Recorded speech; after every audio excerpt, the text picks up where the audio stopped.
Hello, everyone, and welcome back to the YouTube audiobook series for The Forbidden Truth, written by Abby Matthias. I am Abby Davis, and today I am introducing Chapter 20. If you missed Chapter 19, I would highly suggest going back, but if you are all caught up and ready to go, we will continue on with Chapter 20, A Night to Remember.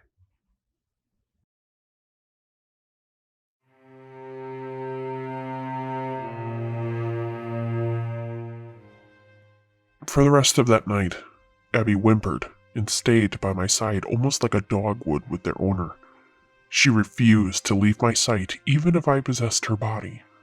I didn't allow her to fuse into herself as I didn't want anything triggering her memory and making her cry for no reason. It was going to be better if I took control of the human body for the rest of the time she needed to be awake. I also had to consider her energy level as it was pretty much fully charged. If I didn't wear down her energy before she goes to sleep tonight, she wouldn't be able to sleep at all. So I stayed in her body for a while, watching her favorite internet videos that made her smile. Even though during this time of depression and grief, they didn't make her joyous. Just knowing I was watching them along with her, I believe, made her worries wash away a bit. Once it was almost time to put her to bed, I allowed her to take control of her body once more and played her favorite animation movie involving an elephant. That way she would fully fall asleep during it and not worry about having any nightmares tonight. Remarkably enough, it worked, and she was asleep within the first half an hour of it. Around that point as well, I was feeling dreary and sluggish from the amount of energy I was lacking.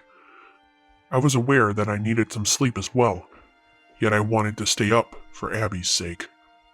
However, as I sat watching the movie, my eyes followed suit and filled my sight with familiar blackness to make me fall asleep. Later on, I found myself sitting on my protector child's bed watching her work on an animation project. The mood was calming as she was playing one of her lo-fi playlists that she listened to. Her newly cut hair was tucked behind her ears while a small headband pushed the rest of the strands back. She wore a formal red tank top with blue jeans and flip-flops as she concentrated on her computer. I didn't understand why she was dressed so properly. However, I didn't care. Peacefulness filled the room, and it brought a smile to my face. Yet it was still only for a few moments. For as I sat watching her for a bit, her body suddenly passed out and slouched in the chair. Immediately upon that, I rose up from the bed and tried to shake her awake. However, she didn't respond and laid limp in the chair. Panicked as to what happened, a sudden voice boomed loud from the abyss. If you want to see your protector child alive, I better see you ASAP. Come and meet your maker once more. This is no. Upon hearing the voice, my body was fueled by anger. Satan kidnapped my human again, and I wasn't going to let her go this time. Regardless of his message, I was going to save her from his grasp by any means necessary. Yet before I could do so, the room itself started to shake while dust began to fall. My mind couldn't comprehend what was exactly happening, yet eventually the walls began to fall simultaneously outward while the ceiling disappeared. Once everything fell silent and the dust cleared the air, I began to realize I was in a familiar place. For as I stared in the distance, I saw the tan-like travertine limestone that was made into some sort of arena. Torches were lit along the walls as the seats were empty. I remembered this place from a past dream I had. However, before I could think about it any further, I heard the devil's voice again. Turn around, Darius. I did so out of shock, yet as I did so I instantly grew alarmed as I saw him grabbing a hold of Abby's throat. His claws were extended longer than usual and almost dug into her neck. Her face expressed fear as she was hyperventilating. We locked eyes for a moment, and I'm sure she could see the worry and anger building in mine. Besides seeing the fright of my child, Satan yanked her throat again to gain my attention and stare at him. His eyes were intensified once more as I felt the ultimate burning sensation spread along my skin again. But regardless of that, his shoulders bounced rapidly from his breathing, while his mouth was pressed into a hard line. He was visually unhappy and was taking it out on Abby. So as I glared at him with fury, he began to yell at me. It's about time you showed up. I thought you were just giving your protector child to me. I would do no such thing. Let her go, now. Not until you tell me the truth. About what? I exclaimed. What am I lying about? Everything. You knew all along that you were the key to my long-term goal. This protector demon job has advanced your abilities and skills to being the chosen one. No wonder your precious human was gaining powers. It was because of you all along, and you were trying to mislead me. Oh, now you're on this chosen one train too? I shouted sarcastically. Why does everyone keep telling me I'm the one and not explaining a damn thing to me? What am I the chosen one for? The damn prophecy that will make me reach my long-term goal, like I said. I have needed the perfect demon to fulfill my destiny, and it has been you all along. You're a bastard for hiding yourself from me. I wasn't hiding. I was in plain sight, and I'm still confused as to what the hell you're talking about. This has nothing to do with Abby, and you now have me in your presence. Let go of her. Now. Upon my demand, his mouth pinched harder together as he groaned in frustration. However, with some quick thinking, he looked to the side, and then back to me before he spoke. This is what I am talking about. And he quickly wound Abby back and began to throw her across the arena. She went flying fast. However, I immediately lunged in panic as my arms and wings extended out to chase after her. Within a flash, I was able to make my way in front of Abby and caught her before she could hit the wall. As soon as she was in my arms, we lost momentum, and I turned us so the ground was facing my back. Instantly afterwards, my wings wrapped around both of us, and my body scraped the ground to bring us to a stop. Abby was once again clinging to me for dear life, and I felt her arms around me. After a brief moment, my wings unfolded and showed us embracing each other and safe. Yet that only made Satan angrier. This form right here is what I am talking about. These changes signify your greatness and potential to be more within this realm. Why don't you want that? As Abby swiftly helped me up off the ground, I couldn't help but blurt out to him with anger. Because I am already doing something great, and that's being a protector demon to her. I don't want to work for or with you ever again, and I have told you that since the day I truly met you. I don't need my special abilities to be used but anywhere besides protecting and defending my child. Once I was fully standing, I noticed my human stepped behind me to bury herself in my barrier of security. Yet I still felt her presence as she held onto my bottom left arm to still stay informed on the conversation. Darius, your gifts will bring the entire demon world peace and happiness. This is your chance to be something more than you already are. You could do so much good. Just like you wanted back when you were human. You wanted to do right by people and aid the ones who are struggling. This is your shot to do so. Come with me and find your true destiny. Not this time, you old fool, I stated. I won't be persuaded this time. You only want to cause harm to everyone and care only for yourself. I've fell victim to your shenanigans once before, but that will never happen again. Satan was very displeased to hear my response that he clenched his fist tightly. His eyes widened to fully stare into mine. His nose was scrunched as the anger started to visibly show. However, I could still hear the gears in his head turning. He had another trick up his sleeve, and I most certainly wasn't going to like it. Well, if Abby isn't enough persuasion to get you on my side, then I know exactly what will. Upon the statement, I immediately lifted my top left arm up to project a force field around Abby and I to ensure we would be safe. Yet he paused for a moment and smiled at my witty action. That may protect you and your human from my wrath, but it won't protect the two other people that you love the most. After that, he snapped his fingers, and I abruptly woke up in Abby's computer chair again. I was still facing her computer as it was now shut off from inactivity. The LED lights were faintly glowing a dark orange while the air was full of silence. Yet my main concern was going to be how my human was doing. So turning myself to the right, I saw her cuddled under the covers, still asleep. She looked peaceful and steadily breathed as she cuddled with her stuffed animal. Just taking in that scene made me smile while my chest filled with warmth. These were the kind of moments that I enjoyed more than anyone knew. It was like watching my own kid sleep, as he would have been cuddling with his favorite turtle we got him at the New York Zoo. He would have a faint grin on his face while his blue nightlight shined on the ceiling to light his room.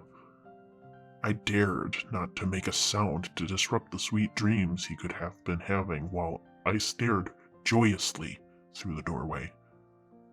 But of course, before I would be able to stare for too long, my wife would join me and witness our son sleeping in his bed. Is our little man asleep? She asked, whispering. Of course. It took a few tries with the lullaby. However, tiredness consumed him enough to have him peacefully drift to dreamland. I said with a quiet chuckle. You truly are an amazing man. You realize that, right? I tried to be, Nala. Anything for you and Damien. I would bend myself all the way backwards to make you and Damien happy. Darius, my love, you already do. I already knew since the day we called ourselves an official couple. But seeing you as a dad now and continuing to do so just fills my heart. I really couldn't have asked for a better husband. At that point, I turned to Nala and kissed her forehead. She was my precious love that shined through the darkness. I saw her clear as day, and I couldn't help but say, and I couldn't have asked for a better wife and family. I can't wait to see where life takes us. Will it involve having another kid in the future? She said, wrapping her arms around my back and moving closer to me. I hope so. Damien will eventually need a brother or sister to play with and call family as well. It may be a little bit of adjusting to, as he already is around 7 years old, but I would expect that from any other kid as well. He'll be okay. Well, I'm glad to hear that. I want another one too. And she passionately began to kiss me again. As that wondrous sexual act continued, my hands took a hold of her body as I lifted her off the ground. She eventually wrapped her legs to cross over my lower back, and we moved our passionate lust to the bedroom, where we made love many times. While that daydream was ending, I heard the rustling of sheets and was brought back to my reality. Abby shifted herself slightly and groaned a little upon doing so, yet as I kept watching her, she kept tossing and turning in her sleep. Growing worried, I watched her for a bit longer as this scene prolonged. About a minute went by, and she continued to shift and groan. However, eventually she started to get louder until she was almost screaming and flailing upon the bed. That was when I realized she was having a nightmare, and I instantly ran to her side to shake her awake. Abby! Abby! It's okay! Wake up! I said, with my hands grasping her shoulders. After my sudden attempt, her eyes shot open and she was panically breathing. She eventually realized that it was a dream she had, and was back in her bed. Yet her dream was once more too much for her, as she began to cry, softly within my arms. I didn't even have to ask her what her bad dream was about. I had a general idea to begin with because of the events that unfolded during the day. However, for some reason, I was able to see her memory once more. I won't go into detail as to what I saw. It infuriated and disgusted me to the highest degree. However, I will say that it involved Satan going the full mile with her as she resisted every event, which ended with her in the hospital where hellspawns were about to be born. At the end of the visuals, Abby grasped onto me harder, trying to keep quiet. Based on her actions, I knew she relived the nightmare again. So holding her tightly, I spoke in an attempt to calm her down. I'm sorry you had a nightmare, Abby.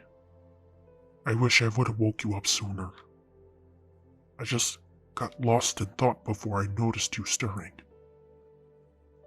She tried to respond to my apology. However, her sobs overtook her body to make her sound incomprehensible. Her breath was extremely sharp as she kept trying to catch it.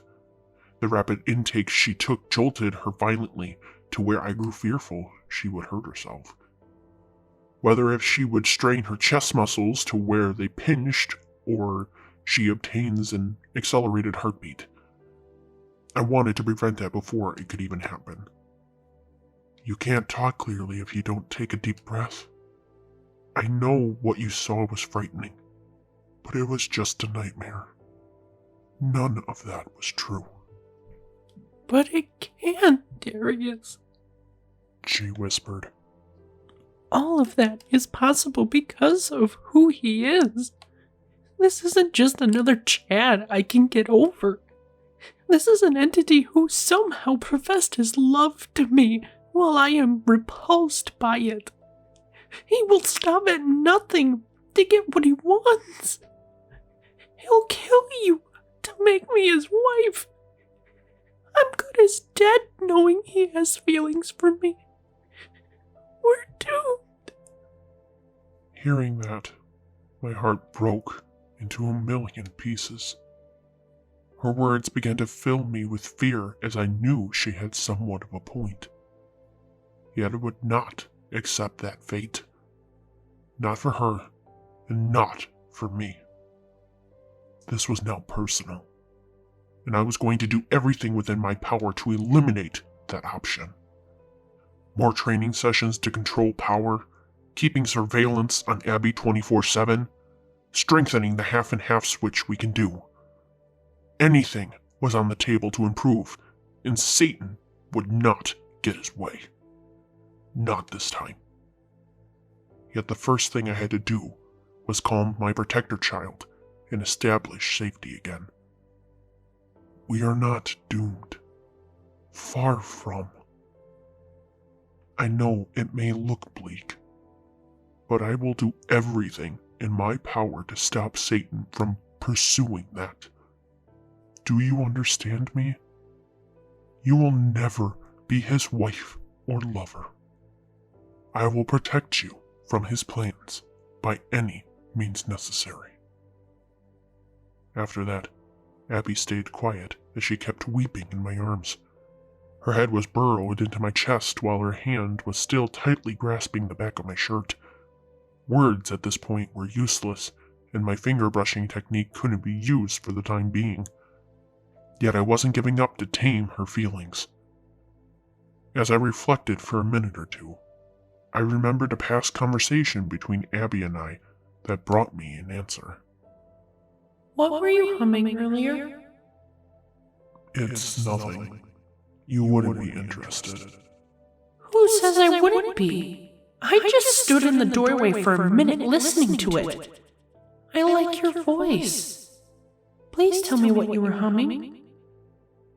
I was humming a song that I used to sing to my son before he went to bed. I made it up for him when he was little, so he had a comfort song for whenever he got scared or worried. Darius, that is so sweet. Maybe you could sing it to me sometime, if you ever feel comfortable doing so. Maybe with music, she would be able to relax and calm herself. She did respond well to music in general, no matter what mood she was in. Plus, she was the one who asked for me to sing it to her at some point. This circumstance right here seemed like the perfect scenario to do so. With that in mind, I cleared my throat, placed my hand on the back of her head, and brushed her hair as I sang my son's lullaby. Stand tall, little one, you are never alone. Be brave, be strong, you can conquer all. When the skies are gray, know they'll go away. With a clear mind, you can solve your bind. If I am not there by your side, just remember this lullaby. Stand tall, little one, you are never alone. Be brave, be strong, you can conquer all. Keep your head held high, wipe those tears goodbye. Act in decency, even towards your enemy. When no one seems to pick your side, just remember this lullaby. Stand tall, little one, you are never alone. Be brave, be strong, you can conquer all. If you do feel lost, know it's at no cost. Light will guide the way when you think before you say. Just remember this lullaby and know that I am by your side. As I sang my little song to my crying protector child, she slowly began to calm down. Her sobs turned into soft sniffles while her grasp switched into a flat palm laying on my back. All of her muscles relaxed as her body's breathing tamed itself once more. By the time I finished the entire lullaby, she was almost asleep in my arms. However, she was awake enough to ask for a final request. Darius, Yes, Abby? can you please stay and cuddle with me? You really want me to stay in your bed? I asked, extremely surprised. My eyes were widened to the highest degree as my heart began to lift in my chest. I believe she took in my reaction and briefly smiled with gleaming eyes. I would feel a lot safer with you by my side. I just want comfort. I want you to cuddle with me so I can sleep peacefully. Can you please do that for me? Of course I can. After my agreement, she gently began to lay her head on my arm and nuzzled herself close to me. Once she was situated, I wrapped my arms around her fully and began to sing the lullaby again. As this happened, I couldn't help but recognize the overflowing feeling of joy spreading throughout my entire vessel. This felt like a dream, but I knew with my sense of touch it was truly reality. Abby wanted to fall asleep in my arms while I comforted her to sleep, just like a child would ask their parent to do. Yet I knew I could do better. In the middle of the lullaby, I extracted my second pair of arms and strung them around my human as well. Not only that, but I also activated my wings to surround the two of us to form a winged cocoon. It was extremely warm and cozy as we laid within it, so cozy to where Abby fell asleep within seconds of me forming it. It reminded me of a campfire warmth that heated the air, and knowing that made my mind start to slow down. This was the most comfortable I had ever been, and having my protector child cuddling with me tamed my sea of emotions. All I was left feeling was love and calmness. Every part of me relaxed itself to the point where I was going to fall asleep. So taking in the last sight that I will see until I woke again, my eyes took in the view of Abby Davis sleeping soundly within my arms. Knowing that, a smile fell upon my face as I was finally able to have a blissful night of sleep. This has been Chapter 20, A Night to Remember, from the book The Forbidden Truth. Tune in to the next video for Chapter 21. Thank you for listening.